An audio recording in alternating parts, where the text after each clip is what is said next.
Welcome to this video, which is my latest one in my series of videos on the Polyend Play Plus. This will probably be the last one in this series where I've gone through all the basics. I may think of other things to show you in the future, but for the time being this will be it. What I'm going to talk about today mainly is copy and paste, and possibly a bit of deleting as well. So if you press and hold any illuminated pad like this one here, you've now put all the data that was on that pad into the buffer. So this note here, if I hold the screen knob and press that pad there, that's that sound there. So if I press this pad here, I've now copied that sound into that. See? So that's there. Let's get rid of that. So it's a really simple way of copying things. So that's a single pad. Let's talk about copying more than one pad. So we're going to press and hold shift and then hold down the adjacent source pads in a track. I'm going to press shift, the first pad and the last pad. Now the three populated pads have come up bright blue, and the ones in between that aren't populated, that don't have notes on them, they are in a lighter, very faint blue colour. So this is what I'm going to copy. Okay? Above the shift is the copy paste button. I'm going to press that. So that's copied everything that you see there into the clipboard, if you like, of the machine. Now I'm going to press shift again and they've gone back to their normal colours. Okay, so we've done the copying bit. Now we're going to do the pasting. So I could hold shift, press the same amount of pads that I used here. So I used 1, 2, 3, 4, 5, 6, 7 pads. So I could press the first and the last pads like this, but actually I don't need to. All I could do is press shift and the first pad like that, and then without letting go of shift, press the button above, which is the paste. So if I play the track now, these three pads should make the same sound as these three pads. So I've successfully copied those three to those three. I could do that in a new pattern. Okay, so in this pattern I've just got this single note here, so I'm just going to get rid of it. So there's nothing in this pattern at all on either the MIDI side or the sampling side. So let's go back to the previous pattern here. Right, so I've soloed these three tracks. It's this chord. Okay, so we're going to copy this little section here to the same section in another pattern. So I'm going to hold shift, the first pad and the last pad, so they're all highlighted. I press copy, press shift again, so that's all copied, all in the buffer. Go to patterns, let's go to that empty pattern there, so nothing there, and I'm going to hold shift and that pad there is where it's going to start, and I'm going to hold shift and paste, and now that's copied successfully into there. So that's how to copy a whole section from one pattern to another pattern. So if you want to delete a whole chunk like that, press shift, select it all, keep holding the shift, press delete, and it's all gone. Let's go back to that other pattern, this one here. Okay, that's good. Supposing we want to copy an entire track from one pattern to another. Let's say we want to copy this drum track here, this top row here. Okay, so I've soloed it. I'm going to select it. It's all gone blue. I press that far right select button on that track. The unused pads are in faint blue. The used ones are in bright blue. I'm going to press copy above shift here. So that's copied. Press shift again to make it go back to its normal colours. So the copying bit's been done. Let's go to a new pattern. This one here. By pressing patterns, press patterns again, come back, nothing here, you see now. Now if I press select, you'll see we've got these faint blue pads, so that's all been selected and it's ready to go. Press shift and paste and bingo. That's been copied to that other pattern, that whole track. Supposing we want to copy some of the notes from one bar to another in the same pattern. Well, if I hold shift down, get rid of that solo, you'll see we've only got one bar. We've only used up to 16 steps. We haven't got 32 or 48 or 64. So let's use our drum track again, this one here, okay, this drum track. If I want to do the whole track, then I just press select. If I want to do part of it, I just hold shift and press the first and the last pads that I want to copy, like that. So press copy, that's good. Press Shift to make it go back to normal colour. Shift. Next bar. Same buttons. Shift and paste. Those notes that we copied in the first bar, these first few, are now in the second bar. So if we run this, just this track, so there.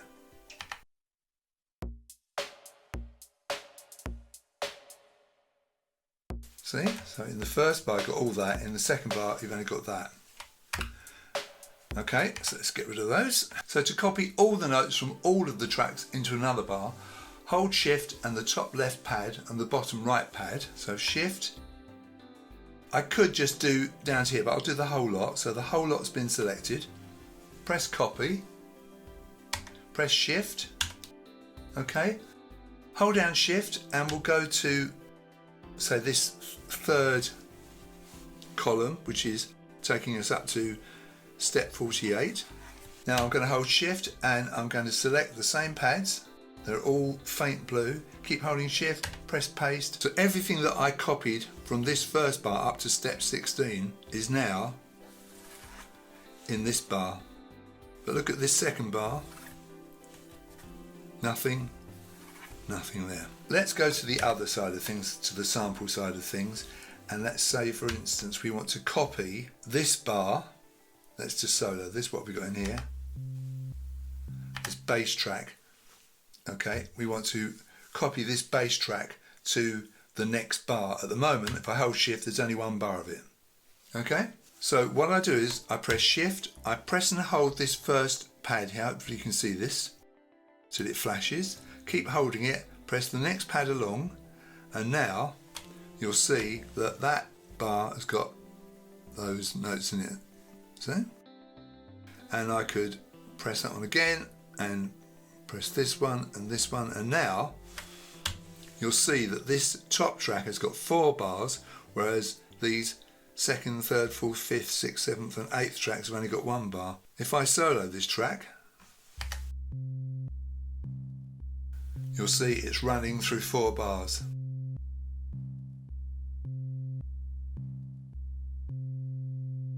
Just a word about the song pointer here. If I highlight the first bar up to 16 by holding Shift and that pad, I've already done that, watch the song pointer, you'll see that it will be along that top track for the first time through, but the second, third and fourth bars you won't see the red pointer, you'll only see it on the tracks underneath as they cycle. So not here, not here, not here, but then you'll see it again here. See? So if I press Shift and select the fourth bar, the 64 up to step 64, now when I press play you'll see the song pointer light up on that fourth bar. Not here, not here, not here, but you'll see it here. So it's a really good way of copying a whole track to another track. The other tracks, of course, although they are only 1 bar long, they just cycle round while those 4 bars are being played on that top track. Deleting is a simple affair. You simply press the pad quickly and come off and it's gone. Okay, so that's pretty simple. If you hold Shift and undo, you can just undo that step. Be aware that whatever is in the buffer will populate that pad. So if you delete a pad but the buffer has a different sound in it, if you press that pad again you may not necessarily get the same sound back, so be careful of that. So you're better off undoing rather than just pressing the pad again. The other way, of course, is selecting things by holding Shift like this, keep holding Shift and press delete, and then whatever you've had selected will go. Undo. Good. So if you're in pattern mode and you want to copy a pattern, I have shown you this before, you press and hold the pattern till it flashes like that, keep holding, press the pad where you want that pattern to be copied. So now pattern 93 is the same as pattern 1, let's just prove that. There's pattern 1, and there's pattern 93. So that's how you copy in the pattern mode. One thing I want to talk about is firmware. If I just press this, you'll see that I'm using version 1.2.0 build 1865. So if you want to update the firmware, you switch the device off, take the micro SD card out of the back, and using the little dongle that comes with it, place it in your computer's USB socket or USB hub so that the card appears on the desktop of your computer. Make sure you download the latest firmware from the Polyend website and copy it to the firmware folder of the card. You don't have to erase the old firmware versions. The file has the extension PPF. Once you've done that, eject the card from your computer safely and put it back in the Play Plus. Using the screen knob, go to the settings firmware like I've done here, okay, and if I click this and it says update firmware, you can see I've got a couple of versions here. I've got the old 1.1.0, 1.2.0, and it says .ppf, that's the file extension. Let's say, for sake of argument, I've just done this, I want to update my firmware. I'm on 1.2.0. I click the screen knob. Do you want to flash new firmware? If you want to, I don't because I've already done it. You press yes, which is the top button. It will go through its thing, which takes about a minute, I think. Don't do anything while it's doing that, don't switch it off or anything. Once it's done its thing, it restarts automatically and you're ready to carry on making music. So that is the end of my course on the Polyend Play Plus. I'd like to say a big thank you to Polyend for upgrading my original Polyend Play to a Play Plus free of charge. They did it out of the goodness of their hearts. They didn't say to me that, you know, I'd got to make a load of videos or do anything in return, but I have done it because I think it's a great machine. I hope you've got some value out of these videos. So what have I done in this course? Have I covered everything? No, definitely not. There's lots of things I haven't talked about. I didn't go deep into the synths because that's been done elsewhere. There's a guy called Azjam, hopefully I pronounced that correctly. He's done a series of videos on all the synths in the Play Plus. They're obviously the same synths in other machines like the Tracker Plus and the Tracker Mini, and he's made a really good job of that. There's no point in me doing that again and go over it all again. It's already there. But if I think of things in the future that I feel might be of use to you, I might make some more videos. There's a playlist of these videos that you can see on my YouTube channel, and you can go through them in chronological order. Obviously there's a few detours along the way as I've gone back and updated a few things. Anyway, there we are. I'll stop talking, let you carry on with making your music on the Polyend Play Plus. Thank you very much for watching this series, and you'll see me in my next video.